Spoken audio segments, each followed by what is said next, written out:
The alien market buzzed with noise. A constant clash of shouting voices, flashing lights, and unfamiliar smells thick in the air. Traders from across the galaxies crowded the square, their eyes gleaming with greed. Along a raised platform, slaves stood in a line, wrists bound in cold, heavy chains that bit into their skin. One by one, they were sold, dragged away, some weeping, some silent, others too numb to react. The buyers came in every shape and colour. Towering beings with twisted horns, squat creatures with green scales, bloated ones whose gold teeth flashed every time they laughed. None came with kindness. They came to claim tools, property, lives to use and discard. Eventually, the line thinned. Only one remained. A small girl stood alone at the edge of the platform. Her skin, a pale shade of blue, seemed to glow faintly under the harsh lights. She trembled in the cold, her bare feet pressed against the metal floor, her torn clothes clinging to her thin frame.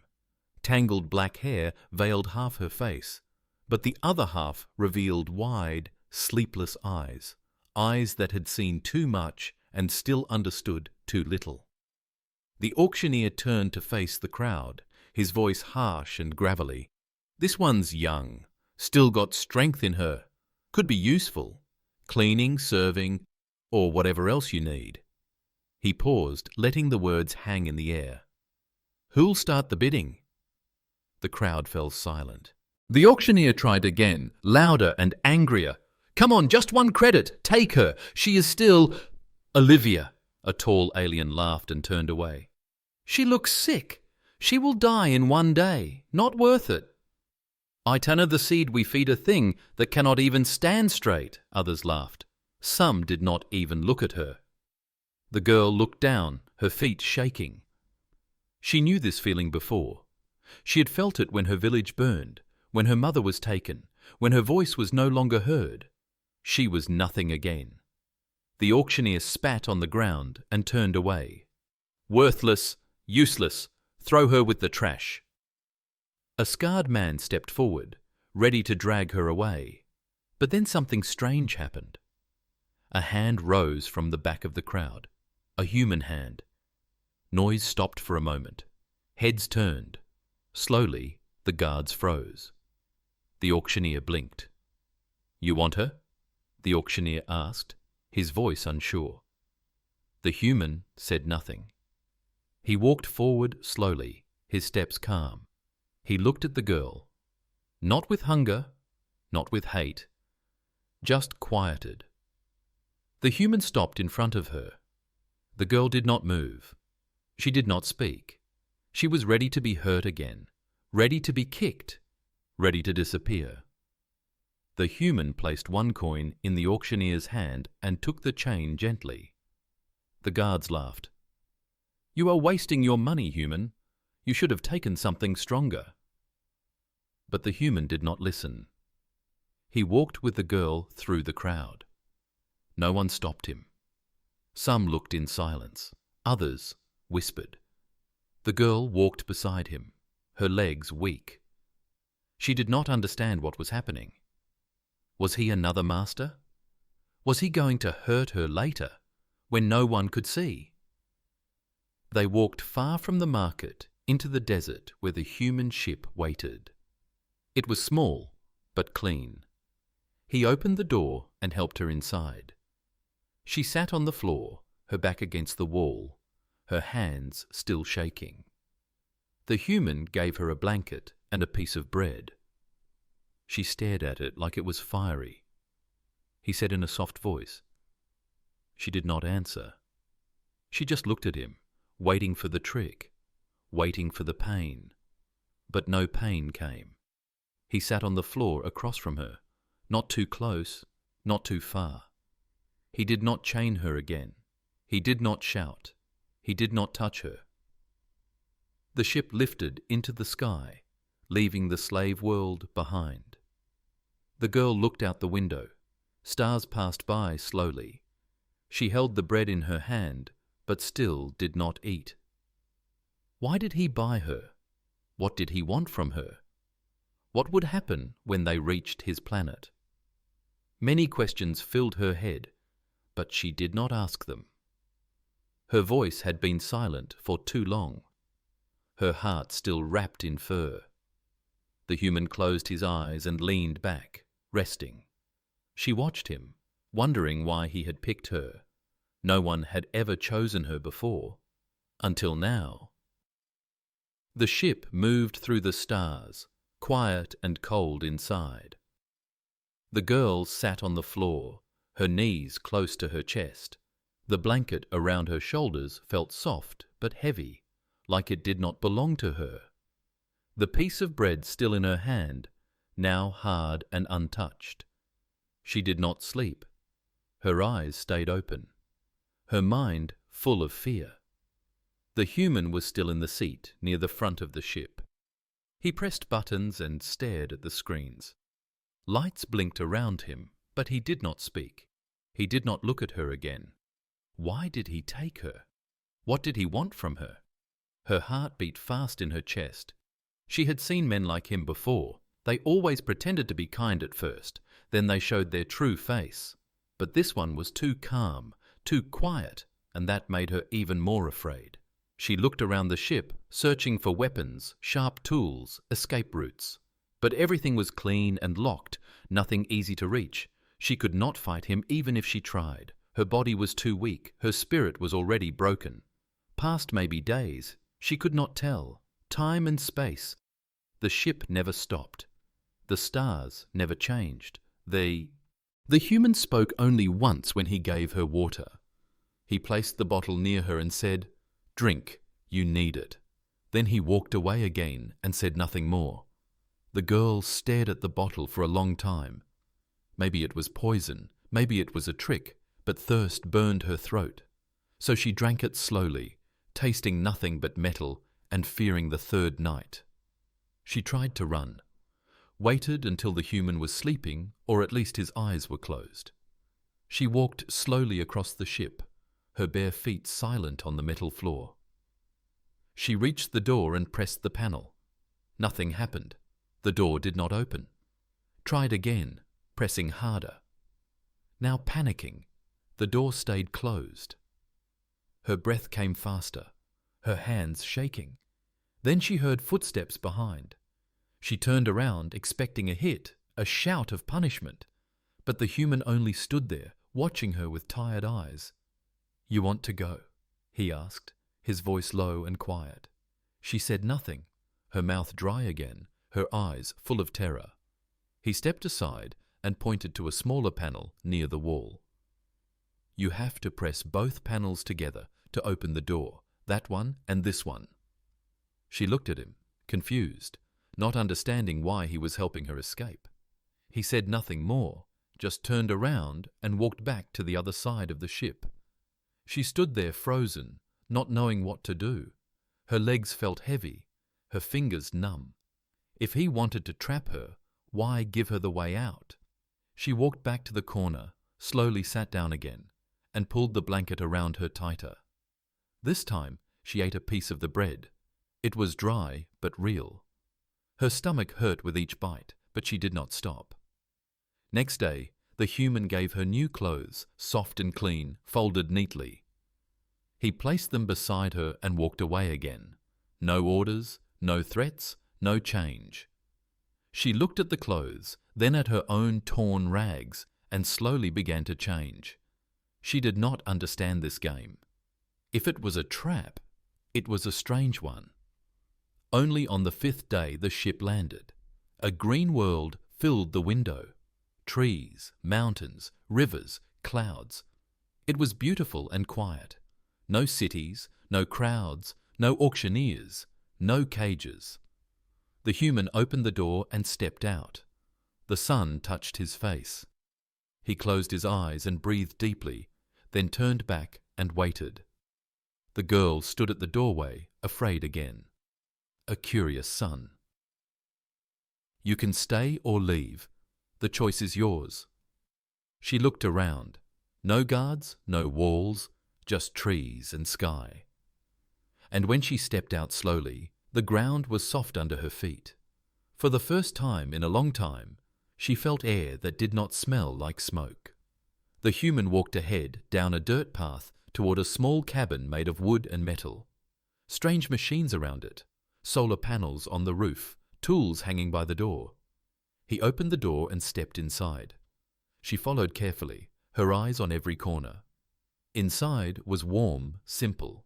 2 chairs, 1 table, a bed, and a small fire burning in a metal box.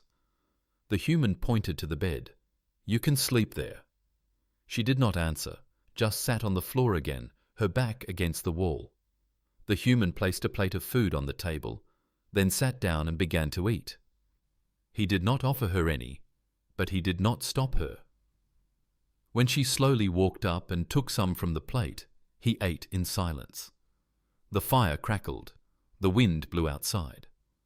Later, when he was asleep, she stayed awake again, staring at the ceiling, thinking about escape, thinking about staying, thinking about the strange human who had bought her, but never touched her, never hurt her, never treated her like a thing. Maybe he was broken like her. Maybe he saw something in her no one else ever did. The days passed slowly on the green planet. Time moved like water in a still pond, soft, quiet, and deep. The girl now wore clean clothes, her skin no longer covered in dirt, her hair tied behind her head with a cloth. The human never asked her name, and she never gave it. He never forced her to work or to speak. She watched him every day, trying to understand what he truly wanted. He rarely worked outside all day. Planted seeds, fixed machines, moved solar panels, checked the sky with strange tools. He returned at sunset and always placed food on the table, enough for both of them. Then he would sit in the corner of the room reading something on a glowing pad. While she sat near the fire, never too close, never too far, she slept lightly, her dreams full of chains, burning cages, screams in the dark. Sometimes she woke up gasping, afraid the human would be standing over her, but he never was. He stayed in his corner like a ghost that did not haunt. One morning, she saw something that made her blood turn cold. In the back wall near the door, a long, sharp weapon hung high. It was not like the other tools. It was clean, silver, glowing slightly. A blade meant for war, not farming. It did not belong in a quiet home. She stared at it for hours, her heart beat faster each time he walked near it. But he never touched it. He acted like it was not even there. She wondered again why he brought her here. Was this place a prison? Was he waiting for something? Waiting for her to trust him before showing his real face.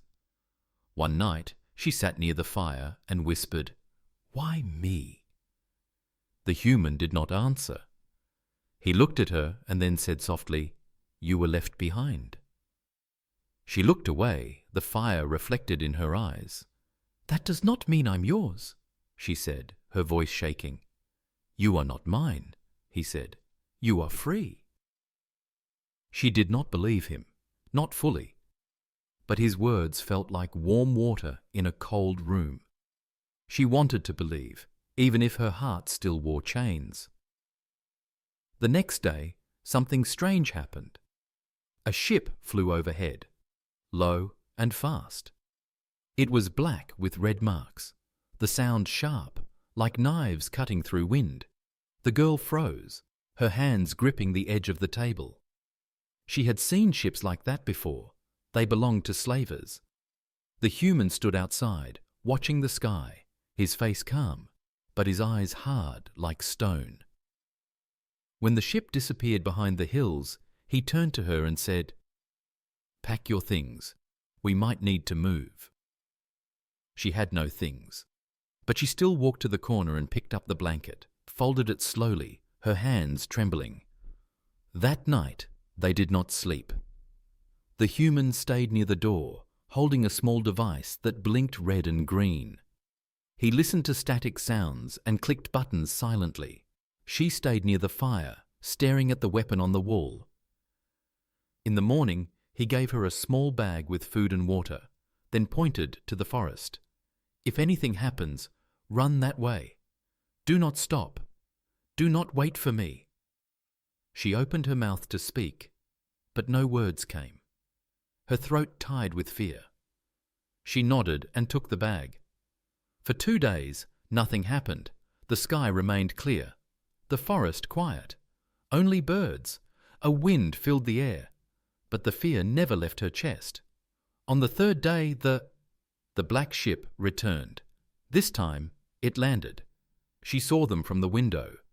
5 slavers stepped out, their armor dark, their eyes glowing red, their voices loud and cruel. They walked toward the cabin, laughing, holding weapons. Red-eyed, the girl backed away from the door, her hands shaking again. The human opened the drawer and took out a small black box, pressed it to his arm, and then opened the door, stepped outside, and closed the door behind him. She wanted to scream, wanted to run, but her legs would not move. She pressed her ear to the wall, listening. A slaver tracked. Her signal. "She belongs to us. Give her back." The human replied in a calm voice. "Belongs to no one. She is free." Louder echoed across the yard. Then a sharp voice said, "Do not lie, human. She is a product, not a person. Hand her over or we take her by force." The girl covered her mouth, her body frozen, her heart beating like thunder. She knew what was coming. She knew how it always ended. But then she heard something else. The sound of energy charging, weapons being raised, and a voice filled with rage. "You will not touch her!" It was the human. Then the blast came. The blast shook the trees, birds screamed into the sky, and the ground trembled as if the planet itself had been struck by fire. The girl dropped to her knees inside the cabin, her hands over her ears, her breath quick and sharp, her eyes wide with terror. She waited for the door to break open, for slavers to drag her out again, for chains to wrap around her arms. But no one came. Outside, the sounds of battle exploded over and over. Lights flashed through the cracks in the wooden walls. Blue, blue, red, green. Each light followed by a scream or a crash. Then silence. Then another sound. Something heavy hitting the ground. Then quiet. Pure, still silence. She waited 1 minute, then 2, then 10. Her body frozen. Her thoughts spinning like stars trapped in a storm. Finally, the door creaked open. She turned her head slowly, her body shaking, expecting death, or worse. But it was him, the human. He stood in the doorway, his shirt torn, blood on his arm and cheek, but his eyes were calm, steady. "It's over," he said. He walked in and sat down, his hand pressed to his shoulder, breathing slow but strained. She crawled closer, unsure what to do. Her hands hovered in the air, not knowing if she should help or run. But then she saw something in his eyes. Something deep, like pain mixed with fire. She reached for a cloth, dipped it in water, and gently pressed it to his wound. He flinched but did not move away. "You fought for me," she whispered. He looked into her eyes. "Why?" "No one else did," he answered. She looked at him, and for the first time she did not feel fear, not the kind that wraps around the heart like ice. Instead, she felt something warm, something confusing, something she did not understand. The days passed. He rested. She watched over him, bringing food, water, cleaning wounds carefully. They did not speak much, but the silence between them had changed. It was no longer heavy. It was calm, like a soft river flowing. Between the broken shards and the knife, She exhaled slowly and then whispered, "My name is Kira." He smiled just a little and said, "Hello, Kira." It was the first time in many years she heard her name without pain. She sat beside him near the fire and spoke more each night, telling pieces of her past, pieces of herself. She had buried long ago stories of her family, of the attack on her village, of the first time she was sold, of the dark places she was kept, of the things she had seen and the sounds she still heard in her dreams. Elias listened without interrupting, without judging. His eyes stayed on her, not with pity, but with respect. Like her words had weight, like her story mattered, and no one had ever done that. She asked him about his world, his people, why he was alone. He told her he used to be a soldier, that he left the war when he saw what it truly was, that he wanted peace, not power, that he came to this planet to start again, far from noise, far from orders. "You could have left me," she said. "I could not," he said. "You were not a thing." "You were the only one who saw that," she said quietly. One day she grew stronger, not just in body but in spirit. Her steps no longer slow, her eyes no longer low, her hands steady, her voice firm. She helped Elias in the garden, fixed broken panels on the roof, learned how the machines worked, cooked meals, and even laughed once. A sound that surprised both of them. But one night, Elias looked at the stars from the porch, his face quiet and serious. "They will come again," he said. "Not those same ones, but others. Slavers don't stop. They chase what they loathe." She nodded slowly, her fingers closing around the wooden cup in her hands. "What do we do?" she asked. "We fight, or we run, or we stand together," he said. And for the first time, she did not feel like something to be saved. She felt like something that could protect. She looked at the weapon on the wall, the silver blade glowing gently in the firelight. Then she looked at him and said, "May I?" His eyes met hers and he nodded. Once they had called her worthless. But now she had a name, and soon she would have power too. The days grew shorter and the air became colder. The wind carried a strange feeling, something she could not name, something that made her stop and listen at night. The forest no longer felt peaceful. It felt like it was watching, waiting. Kira trained each day with Elias. He showed her how to hold the silver blade, how to move without noise, how to read the sky and follow tracks in the dirt. Her hands, which once trembled with fear, now moved with steady purpose. Her feet no longer ran from danger.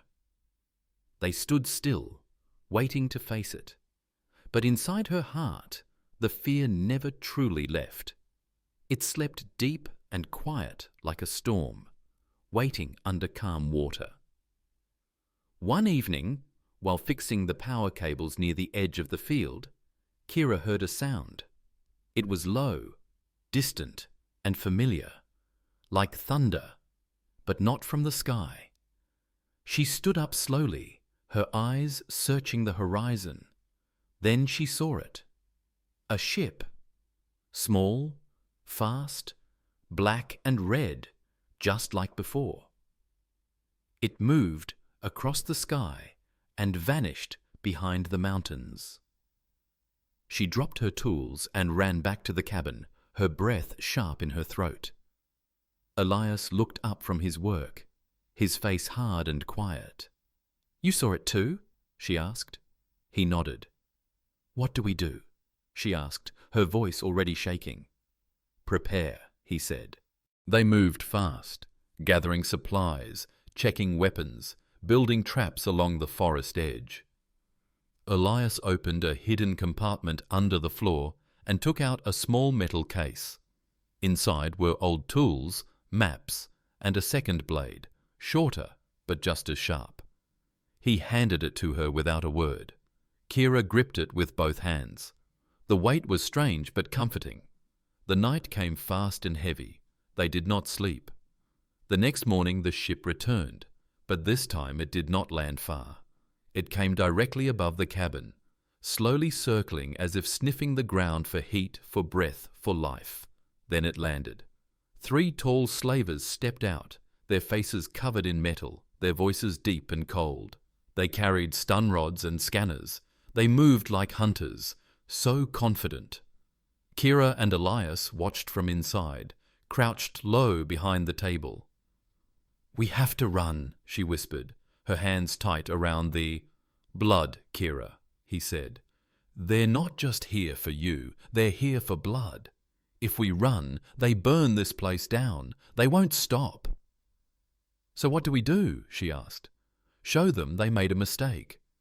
The slavers knocked on the door, sharp, loud, each knock like thunder.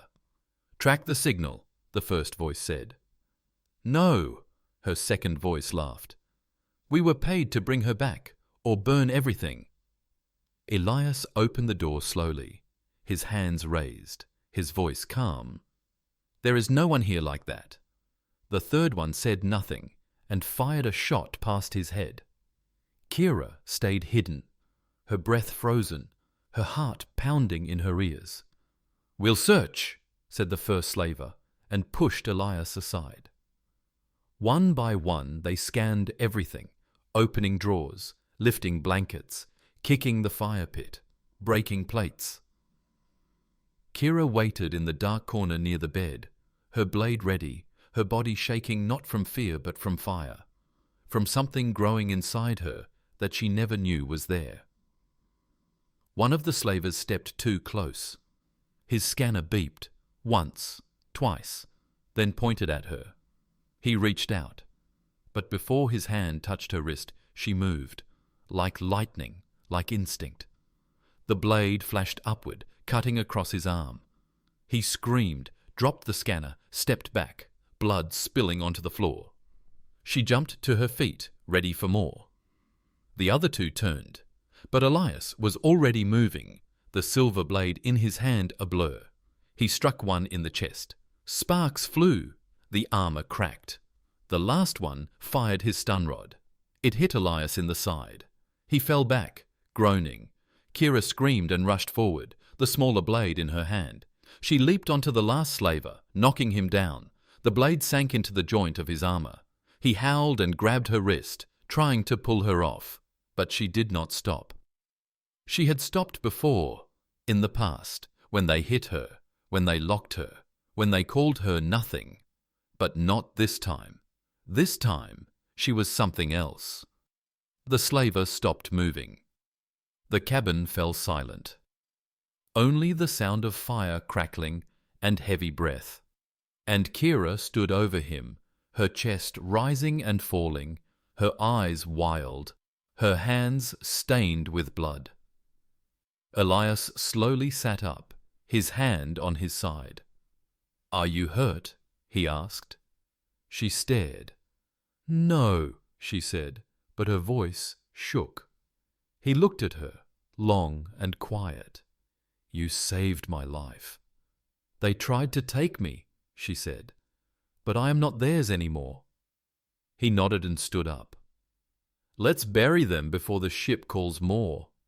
They worked through the night, digging, wrapping, cleaning, hiding all signs of what happened. When the sun rose again, the cabin stood silent and strong.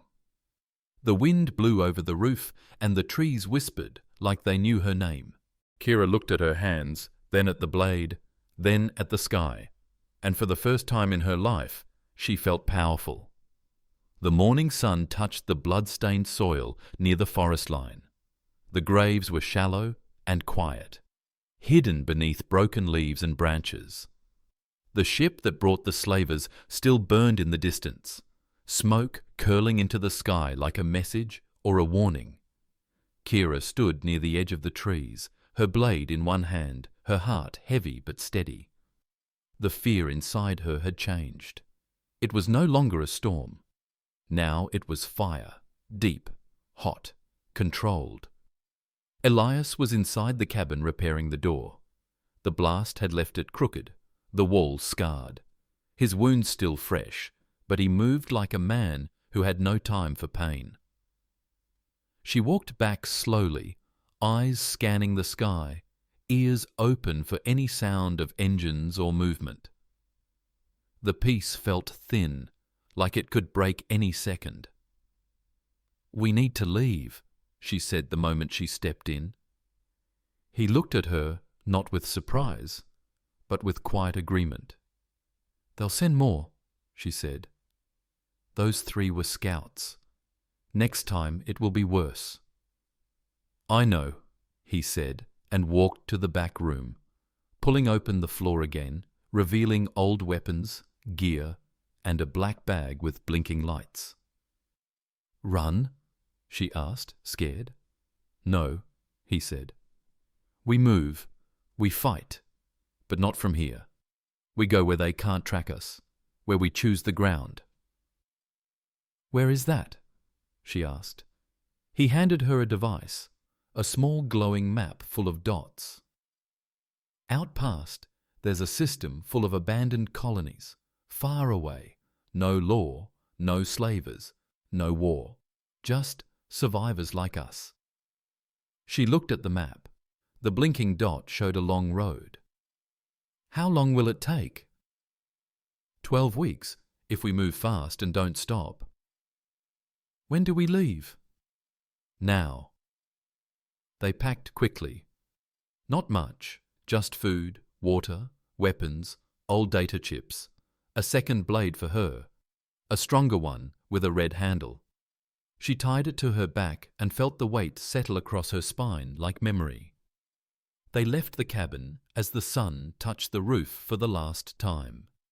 No words, no looking back. The forest swallowed them whole. Each night they moved under moonlight. Each day they rested in caves or deep in tall grass, listening for engines, breathing slow, never speaking unless needed. On the 4th night, a drone flew overhead, small, quiet, scanning.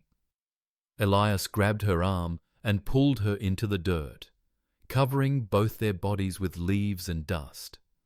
She held her breath as the light passed over them, once, twice, then vanished. They waited an hour before moving again. By the 7th day, Kira's feet bled, her legs ached, but she did not stop. Her face was sharp now, her eyes focused. She walked beside Elias, not behind him.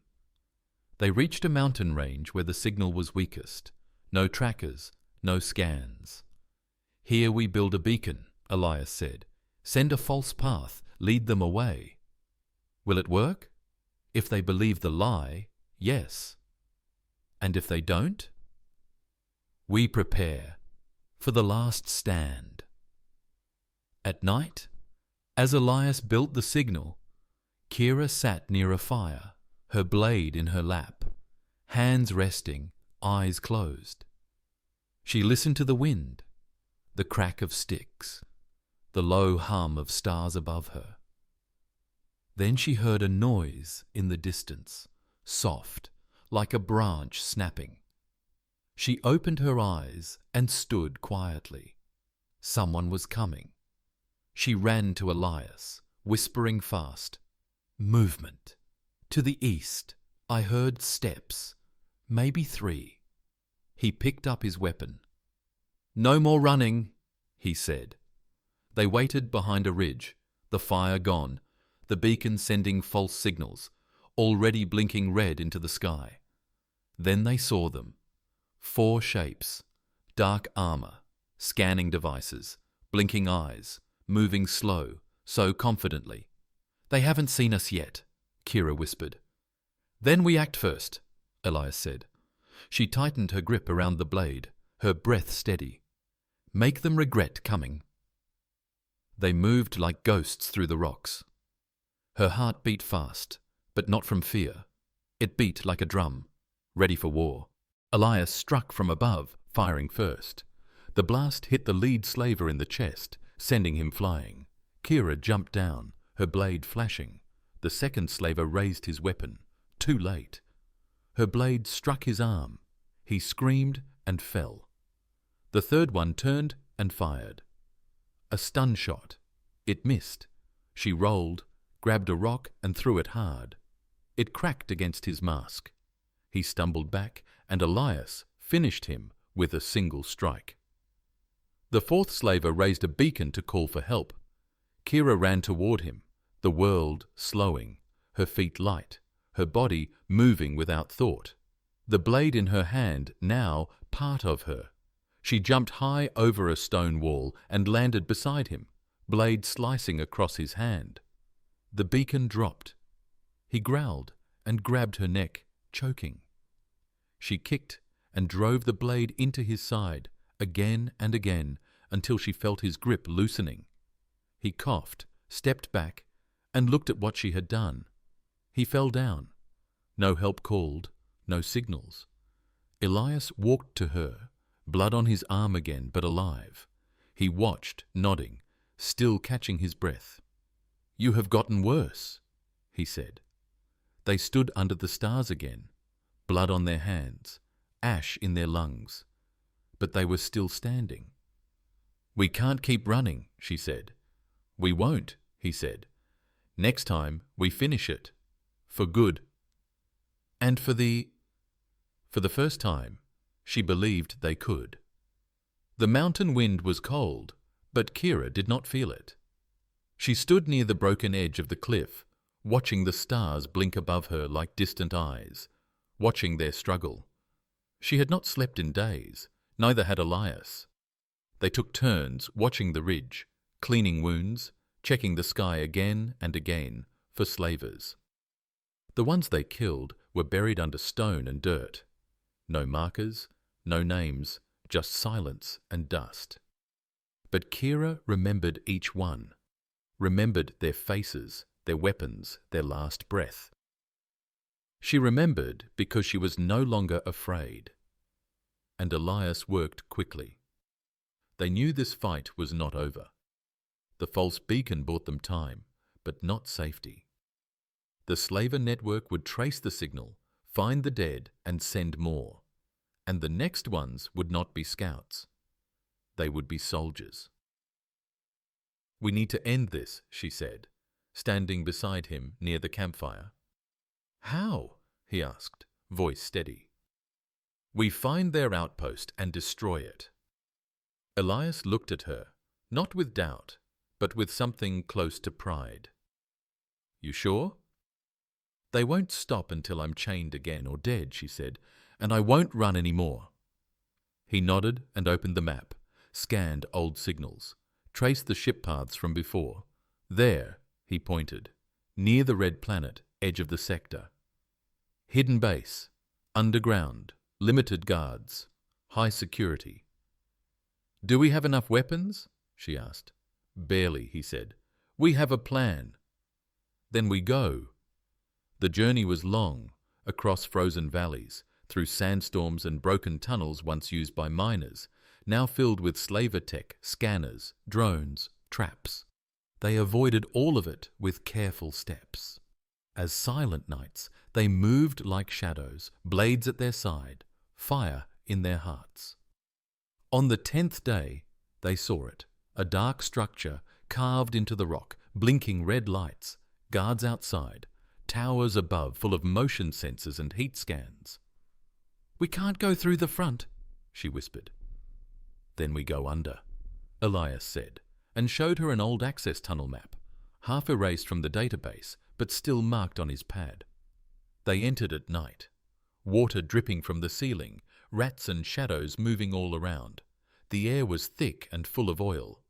But they kept going, deeper, darker, until they heard voices above. Metal boots, heavy doors echoing through the walls. "We're close," he said. They climbed silently up a narrow shaft into the central hall. full of servers, cages, machines, and the sound of pain. People were trapped inside.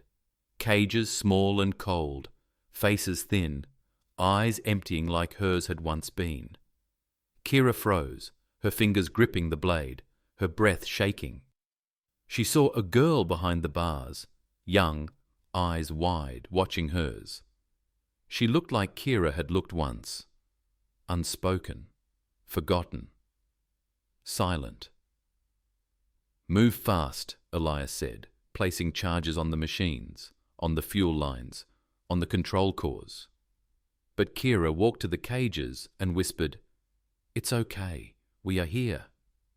Some cried, some backed away, others just stared. "We have to go now," Elias called. "Not without them," she said. He looked around, then ran to help, breaking locks, lifting bars, cutting chains. One by one, they freed them all. 23 souls, lost to the dark, now blinking in the light. But the alarm screamed before they could leave. Red lights, sirens, footsteps everywhere. "They're coming," Elias said. He turned to the freed slaves. "Stay in the tunnel. Wait for us." They nodded and ran into the dark.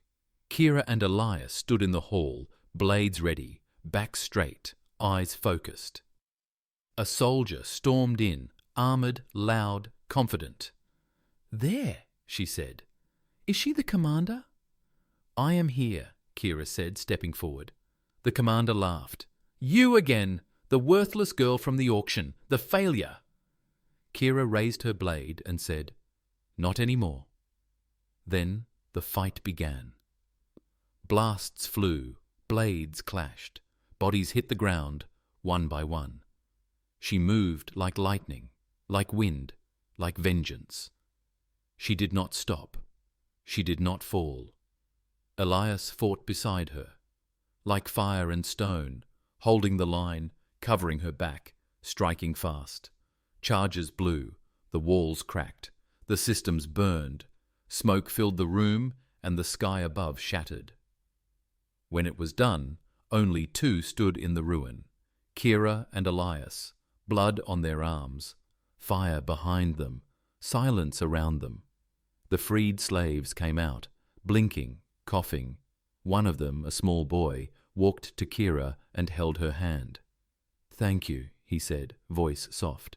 She knelt and smiled for the first time in years. "You're safe now?" He looked at her and said, "You changed everything." "No," she said. "We did." They left the ruin behind, stars rising above them, wind brushing their faces, the mountain road waiting again. She was no longer a slave, no longer broken, no longer afraid. They had called her worthless. But a human had raised his hand, and now the galaxy would remember her.